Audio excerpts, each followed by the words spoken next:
الناقد والكاتب المسرحي الأستاذ ماجد عبده هو أيضا مسؤول عن لجنة المسرح في جمعية دار النسر الأدبية. هو معنا الآن وبيسعدنا أن هو يكون ضيفنا في هذه الحلقة من بنك الأفكار. أهلا بيك معنا أستاذ ماجد. أهلا بيك يا فندم، أهلا وسهلا. أنا بقول لك أولا الحمد لله على السلامة. أنت جاي من اسكندرية وطريق سفر يعني أقدر أقول 3 ساعات أو 3 ساعات وشوية، فهو بالتأكيد شاق بالنسبة لك، لكن الحمد لله جيت على خير، وإن شاء الله برضو بالسلامة بإذن الله بعد ما تخلص تروح اسكندرية على خير. طريق جميل ما فيهوش أي حاجة، الطريق جميل وممهد وكله شجر وظل الحمد لله. أنا شايفة على وشك حاجة تانية. لا هو الحقيقة الطريق فعلا جميل وفرق كتير عن زمان. يعني زمان احنا كنا بنسافر في 3 ساعات، دلوقتي بنسافر في 5 ساعات يعني و6 ساعات. الحمد لله الحمد لله جينا بالسلامة. هو الحمد لله مش جد السلامة، دي أهم حاجة. الحمد لله الحمد لله. احنا سعداء انك موجود معنا النهاردة، لانه يعني احنا ربما نلتقي بك لأول مرة، وقبل ما نتكلم في مجموعة الأفكار ليه بس، لا إن شاء الله مش آخر مرة. مجموعة أفكار الحقيقة احنا بنحاول نطرحها لكي نبني مصر المستقبل بإذن الله. وأكيد أنت ككاتب وكناقد مسرحي وأيضا كمواطن مصري مهموم ببعض المشكلات اللي بتتمنى إنها تختفي، ولكن لكي تختفي لابد من أفكار وحلول وتخطيط وأشياء من هذا القبيل. مظبوط؟ مظبوط طبعا. هو بمناسبة مهموم، هو أنا مهموم جدا جدا جدا. يعني أنا شايف إن إحنا طغت علينا كثير من الحاجات اللي ظهرت على في أخلاق الشعب المصري وفي أفكاره، حاجات كتير جدا سيئة. ولذلك فاحنا محتاجين ان احنا نقعد شوية كده ونتأمل ونحط شوية نقط على الحروف. واعتقد ان بداية وضع النقط على الحروف ان احنا نتأمل من خلال برنامج زي اللي حضرتك بتعمليه ده. برنامج رائع طبعا وهيسري الافكار اللي يا ريت يكون المسؤولين سامعيننا عشان يقدروا حتى ولو مش بلاش ينفذوها، يسمعوها وينفذوا الكويس منها او يعدلوا عليها. بس في المقابل أستاذ ماجد عبده، يعني كما ترى أنت أنه الشعب المصري طرأ عليه بعض التغييرات بسبب الظروف اللي بيعيشها وهذه الفترة أو الفترات والسنوات الماضية اللي عانى يعني منها وفيها الكثير، بنقول أنه لازال معدن الشخصية المصرية بخير أيضا، يعني فيها إيجابيات، ولكن ربما بعض السلبيات اللي موجودة فيه أو طرأت عليه أو جديدة عليه الشعب المصري مش معتاد عليها، اكتسبها بسبب الظروف المعيشية فقط لا غير. احنا بنحاول ان احنا يعني نظهر المعدن، هذا المعدن الطيب الأصيل، لأن هو ده الأساس. ده في رأيي، مش عارفة بقى تتفق معايا ولا؟ اتفق طبعا مع حضرتك. الشعب المصري طبعا معدنه يعني الاساس صح، فطبعا ومعدنه طيب. والشعب المصري شعب خفيف الظل ثقيل القلب، يعني الشعب وصبور طبعا طبعا. مشاعره غني بالمشاعر. الشعب المصري غني بالمشاعر. تخيل حضرتك ان الشعب المصري مثلا في يوم من الايام وهما بيخلعوا الحاكم طلع عيط، قالوا لا نسيبوه. يعني في اكتر من كده طيبه. فالشعب المصري شعب طيب وشعب صبور طبعا. بدليل لما بيكون في مشكله من المشكلات، وربما ده يعني لن تجدوا كثيرا في دول اخرى، اي مشكله تحدث مثلا في الشارع او بتستنجد بحد في ازمه ما، يعني بتلاقي برضو اللي ياخد بايدك، اللي يساعدك، اللي مش كده برضو. صحيح. بس هنا بقى يجب ان تتمني ان المشكله ما تبقاش معاكي. ليه بقى؟ لان لو يعني ما تبقاش ضدك، يعني تبقى معاكي، يعني الناس تبقى معاكي. لان لو الناس ضدك وحد مثلا شاور كده وقال حرامي وصبعه وراح غلط على حد، هتلاقي كل بيضرب من غير ما يفهم يعني كمان. فطبعا انا عايز نوع من التريث يعني. بالظبط كده. انا عايز اقول ان نوجه ازاي المشاعر الجميله دي يجب ان توجه صح، وازاي نحافظ عليها وننميها ونرجعها مفيش كلام. زي ما كانت موجوده بصفه نقول دائمه او موجوده بشكل كبير جدا زمان. صحيح.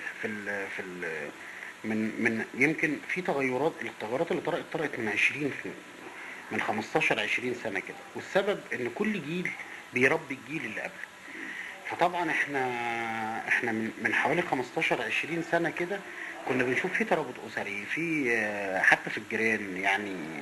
يعني الحاره المصريه يمكن، وهي دايما لما تحبي تبصي لثقافه شعب، بصي للاماكن الفقيره فيه. يعني الاماكن الفقيره بتعبر فعلا عن حقيقه هذا الشعب. يعني يمكن الحاره المصريه تعبر لك عن حقيقه هذا الشعب، وخاصه بكوني بقى كاتب مسرحي. يعني يمكن اميل اكتر لان انا اقول لك في المسرحيات مثلا، في المسرحيات بتاعت سعد الدين وهبه، في المسرحيات بتاعت استاذنا الكبير الفريد فرج، في مسرحيات نجيب الريحاني وهكذا الى اخره، في مسرحيات ابو سعود الابياري. شوفي الشعب المصري، شوفي الحاره المصري، هتلاقي في ترابط، هتلاقي في الجيران بيسالوا على بعض. يعني هتلاقي في القيم الجميله اللي هي من الترابط ده بتخرج بقى القيم الجميله، ان الناس بتبتدي يبقى في ذوق في التعامل مع بعض في الشارع حتى. استاذ ماجد عبده الكاتب والناقد المسرحي، اقول قبل ما نطرح افكارك، اقول انك قدمت مجموعه وكتبت مجموعه من المسرحيات، منها الشعب يريد، ثورة قرد، وقدمتها للطفل، دي كانت معمولة مخصوص للطفل، وكتبت مؤخرا مجموعة من القصص القصيرة بعنوان مظلوم وراضي. انا بس عشان يعني انا بقول ده عشان اللي بيسمعنا يعرف استاذ ماجد عبده عمل ايه. طيب احنا هنتكلم عنهم بس يمكن يعني قدام شوية. دلوقتي هنبدأ نطرح بعض الافكار يعني اللي انت مهتم بيها وتحب انك تتناقش فيها. والله هو حضرتك قلتي في الاول جملة حلوة، يعني انا لقطتها بقى بحكم بان انا كاتب. يعني قلتي ان احنا مهمومين، او ان يكون حد مهموم بمشاكل هذا البلد. فكل جملة او مصطلح مهموم ده معناه ان انت تفاعلتي وتأثرتي، فوصلتي لدرجة انك بقى هم. وهم حللها تحليل فلسفي، ان هم دي يعني دي حاجة مش كويسة. فاحنا وصلنا لان احنا بقينا مهمومين. يعني ما انا ما ينفعش اقول حضرتك مهمومه بانك انت نجحتي وجبتي تقدير مثلا امتياز، حضرتك مش هتبقي مهمومه بكده. مهمومه يعني ايه؟ مهمومه يعني ان الحاله وصلت لدرجه الهم. فمن الحاجات اللي هي بتخليني ابقى مهموم فعلا الفهلوه. الفهلوه اللي مش عايز اقول هي بقت فهلوه في الشعب المصري، هي فهلوه في كل الشعوب الحقيقه. بس يمكن الشعب المصري بتبقى واضحه شويه، ان احنا لو سالتي اي حد على اي حاجه ما يقولكيش ما اعرفش. يعني حضرتك لو سالتيني دلوقتي في مثلا في رواد الفضاء هقول لك ده بياكلوا كذا وبيشربوا كذا كده. يعني ما حدش بيقول ما اعرفش، وكل واحد يعني انت ماشي مثلا في الشارع كويس، قابلت ناس وعايز تروح في مكان ما تعرفوش، سالتهم مفيش حد، كلهم قالوا لك تروح من السكه الفلانيه، ومفيش حد خالص قال لك ما اعرفش؟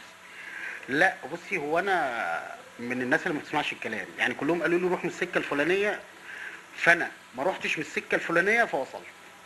ودايما بتحصل معايا في القاهره.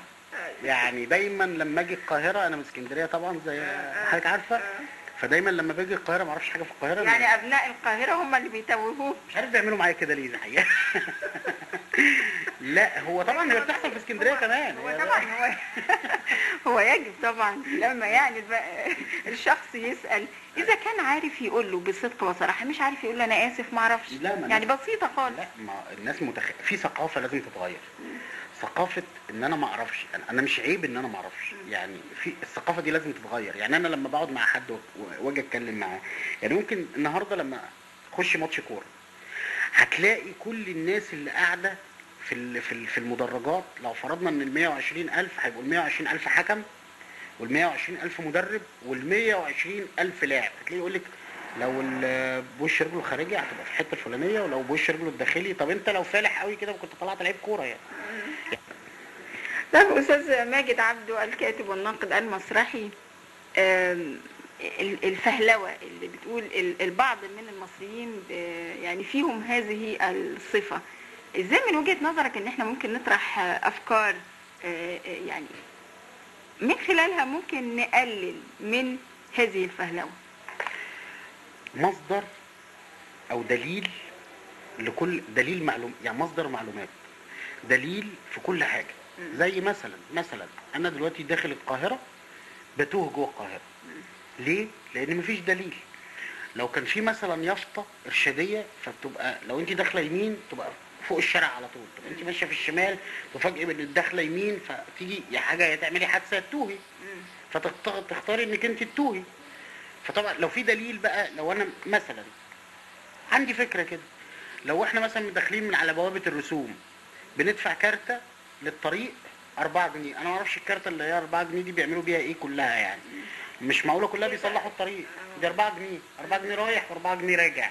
يعني انا عشان اجي القاهرة بدفع 4 جنيه، وانا طالع من القاهرة بدفع 4 جنيه. دي بياخدوها حاجة اسمها خدمة طريق. خدمة الطريق دي بتروح فين؟ احنا برضو محتاجين حد يقول لنا بتروح فين الفلوس دي.